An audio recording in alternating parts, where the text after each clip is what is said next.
वार्षिक परीक्षा 2023-24 के लिए कक्षा 7 की विज्ञान का एक पेपर आपके सामने है और ये पेपर हमें भेजा है चूरू जिले से विक्रम मेघवाल ने। तो सबसे पहले थैंक्स विक्रम को कि आपने हमें इस प्रकार से अपना पेपर भेजा।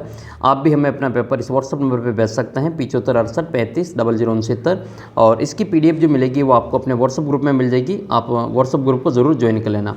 साथ ही आप ऐप के ऊपर टेस्ट वगैरह भी दे सकते हैं और आपकी जो 8वीं बोर्ड परीक्षा होगी उसकी मैं संपूर्ण तैयारी आपको यहाँ पर करवाऊंगा। तो इसके लिए आप चाहे तो चैनल को सब्सक्राइब कर सकते हैं।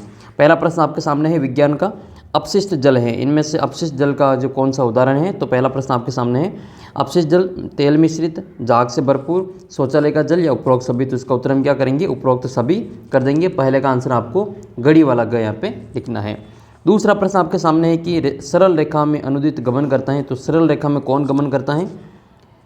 सरल रेखा में प्रकाश, ध्वनि, जल या उपरोक्त सभी। तो देखो इसका उत्तर हो जाएगा आपके सरल रेखा में जो गमन करता है वो प्रकाश गमन करता है। तो इसका उत्तर हम क्या करेंगे, अ वाला उत्तर करेंगे प्रकाश। प्रकाश हमेशा सरल रेखा में गमन करता है। नेक्स्ट क्वेश्चन है एकांक समय में तय की गई दूरी।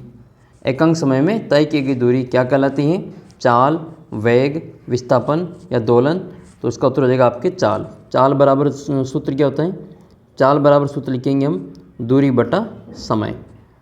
तो दूरी बटा समय ये किसका सूत्र है, चाल का सूत्र है, स्पीड का सूत्र है। तो इसका उत्तर लिखेंगे हम इसमें चाल। तो तीसरे का आंसर आपके अ वाला सही होगा। नेक्स्ट है समय मापन की की प्राचीन युक्ति नहीं है। समय मापन की प्राचीन युक्ति नहीं है। तो धूप घड़ी तो होती थी, जल घड़ी भी थी, रेत घड़ी भी थी, लेकिन क्वार्ट्ज घड़ी नहीं थी। ये आधुनिक घड़ी हैं। तो इसका उत्तर हम क्या करेंगे, क्वार्ट्ज घड़ी कर देंगे। अगला प्रश्न आपके सामने है क्वेश्चन नंबर 5। हृदय कितने कक्षों में बटा होता है। तो मानव का जो हृदय है वो 2 कक्षों में बटा होता है या फिर 4 कक्षों में। तो इसका उत्तर होगा आपके 4 कक्षों में बटा होता है। तो यीस्ट में जो श्वसन होता है वो आपके अवायवीय श्वसन होता है। नेक्स्ट है भौतिक परिवर्तन हो सकते हैं। तो भौतिक परिवर्तन जो होते हैं वो उत्क्रमणीय होते हैं, यानी कि उनको जो वापस है जो दूसरे रूप में बदला जा सकता है। तो भौतिक परिवर्तन ही उत्क्रमणीय होते हैं। नेक्स्ट है घास खाने वाले जंतु क्या कहलाते हैं, रूमिनेंट्स कहलाते हैं। सेलुलोजी, तो उसको हम क्या कहते हैं, घास खाने वाले को रूमिनेंट्स कहा जाता है। नेक्स्ट है चाल से क्या तात्पर्य है। तो अभी हमने ऊपर चाल की चर्चा की थी कि एकांक समय में तय की गई दूरी को हम क्या कहते हैं, चाल कहते हैं। चाल बराबर सूत्र होता है दूरी बटा समय, ये आपको इसमें चाल में लिख लेना है। अगला प्रश्न ये है कि प्रकीर्णन किसे कहते हैं। प्रकीर्णन की आपको जो परिभाषा लिख। तो प्रकीर्णन क्या होता है, प्रकीर्णन जब प्रकाश की किरण वायुमंडल में उपस्थित किसी धूल के कण से टकराती हैं तो प्रकाश की किरणें जो वायुमंडल में फैल जाती हैं, चारों तरफ बिखर जाती हैं। और प्रकाश की किरण का वायुमंडल में ये जो फैलना है वो क्या कहलाता है, प्रकीर्णन कहलाता है। अगला प्रश्न आपका ये है, नेक्स्ट है स्वच्छ भारत मिशन क्या है। तो स्वच्छ भारत मिशन के बारे में आपको बताना है। स्वच्छ भारत मिशन जो शुरू किया गया था वो अपने देश के जो प्रधानमंत्री नरेंद्र मोदी जी इनके द्वारा शुरू किया गया था। 2 अक्टूबर 2014 को इसका जो शुभारंभ किया गया था। और ये स्वच्छ भारत मिशन स्वच्छता से संबंधित है और विशेष तौर पर ग्रामीण क्षेत्रों में जो खुले में शौच मुक्त करने से संबंधित इसका जो प्रमुख योगदान है। तो आप इसके बारे में थोड़ा सा वर्णन इस प्रकार से कर सकते हैं। नेक्स्ट क्वेश्चन है दीर्घरोम क्या है। दीर्घरोम के बारे में आपको बताना है। तो दीर्घरोम वे संरचनाएँ होती हैं जो छोटी आंत होती हैं, शुद्रांत, उसकी आंतरिक भित्ति में अंगुली के समान जो समान उभरी हुई संरचनाएं पाई जाती हैं उनको हम दीर्घरोम कहते हैं। अपनी छोटी आंत में अंगुली के समान जो संरचनाएं पाई जाती हैं उनको हम क्या कहते हैं, दीर्घरोम कहते हैं। तो श्वास प्रणाली क्या होती है, शरीर में पाई जाने वाली एक उपस्थिति होती है, हड्डी होती है, एक नली होती है जिसमें सांस जो अंदर जाती है और बाहर निकलती है। तो उसको हम क्या कहते हैं, श्वास प्रणाली।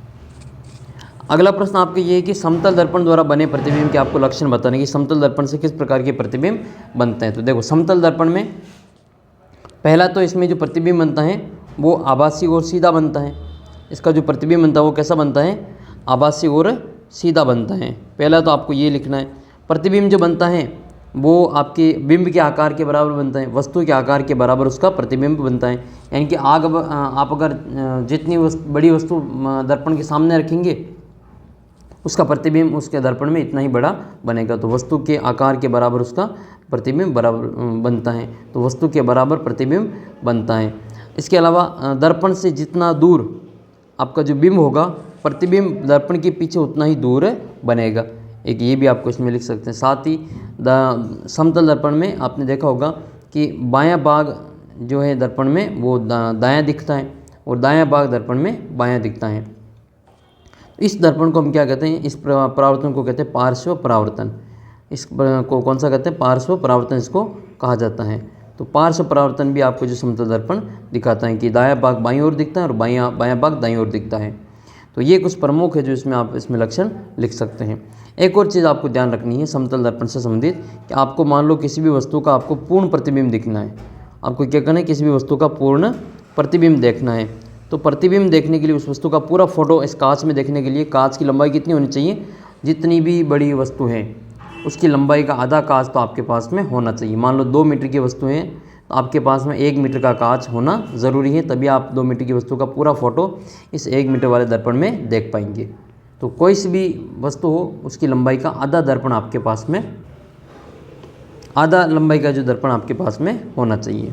तो ये समतल दर्पण के प्रमुख लक्षण हैं। अगला प्रश्न है कि आपको पटाखे न जलाने की, जाने नहीं है ये, जलाने हैं, आपको पटाखे न जलाने की सलाह दी जाती है, क्यों? देखो, हम पटाखा जलाते हैं तो इसकी सलाह इसमें नहीं जलाने की सलाह दी जाती, क्योंकि जब पटाखे जलते हैं और फूटते हैं तो इससे जो वायु में जो सल्फर डाइऑक्साइड और नाइट्रोजन डाइऑक्साइड की मात्रा बढ़ जाती है, जो कि हमारे शरीर के लिए बहुत ही नुकसानदायी होती है। अगला प्रश्न आपका ये है 13वां, वायवीय और अवायवीय श्वसन के बीच में आपको समानता बतानी। तो देखो, पहली समानता तो आप ये लिखेंगे कि दोनों क्रियाओं में गैसों का आदान प्रदान होता है। वायवीय में भी गैसों का आदान प्रदान होता है और अवायवीय में भी गैसों का आदान प्रदान होता है। फिर दूसरा आप लिखेंगे कि दोनों क्रियाओं से जो ऊर्जा उत्पन्न होती है, वायवीय से भी ऊर्जा मिलती है और अवायवीय से भी ऊर्जा उत्पन्न होती है। तीसरे इसमें समानता लिखेंगे कि दोनों क्रियाएं जो होती हैं, वायवीय श्वसन वाली और अवायवीय श्वसन वाली, दोनों कोशिका के बीच में होती हैं। ये 3 समानता आप इसमें इस प्रकार से लिख सकते हैं।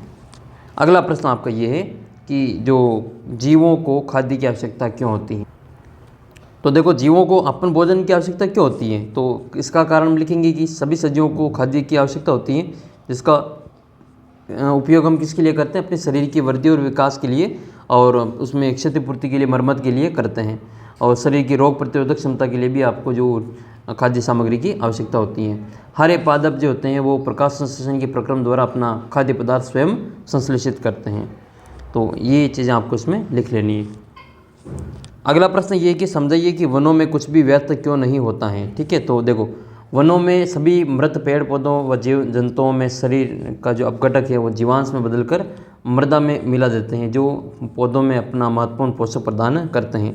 इसलिए वनों में कुछ भी जो व्यर्थ नहीं होता है, सारी चीज़ें जो यूज़फुल यानी कि काम आने वाली होती।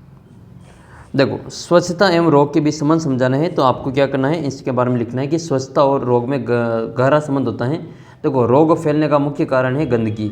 देखो, रोगाणु गंदगी में पनपते हैं और गंदगी के माध्यम से ही हम तक पहुंचते हैं। यदि हम स्वच्छता का ध्यान रखेंगे तो गंदगी नहीं फैलेगी और रोगाणु हमारे शरीर पर पहुंचकर हमें रोगग्रस्त नहीं करेंगे और हम सभी स्वस्थ रहेंगे। इसलिए हमारे आसपास आपको जो स्वच्छता रखना ज़रूरी है। और ये आपकी जो साइंस का जो पेपर था वो मैंने आपको बता दिया, इतने सारे इंपॉर्टेंट सारे क्वेश्चन। और इसके अलावा और भी जो अलग अलग जिलों में साइंस के पेपर हो रहे हैं, मैं आपको अपने व्हाट्सअप ग्रुप में डाल रखे, तो वहाँ से आप देख लेना। साथ ही मेरी वीडियो भी बना रखे, वो भी देख लेना। और इसकी PDF भी आपको अपने व्हाट्सअप ग्रुप में मिल जाएगी। सभी का लिंक दे रखे नीचे डिस्क्रिप्शन बॉक्स में, तो वहाँ पर आप इसको क्लिक करके देख सकते हैं। साथ ही चैनल को सब्सक्राइब कर लेना। आपके 8वीं बोर्ड की संपूर्ण तैयारी मैं आपको यहाँ पे करवाने वाला हूँ, ताकि आपका कोई भी इसी प्रकार जो आपके इसी साल जैसे मैंने आपको करवाई 8वीं बोर्ड की तैयारी, आपके जो बड़े भाई बहन हैं उनको पूछ लेना। इसी प्रकार से आपकी भी तैयारी मैं आपको पूरी करवाने वाला हूँ। तो मिलेंगे आपको अगले वीडियो में, तब तक जय हिंद, जय भारत।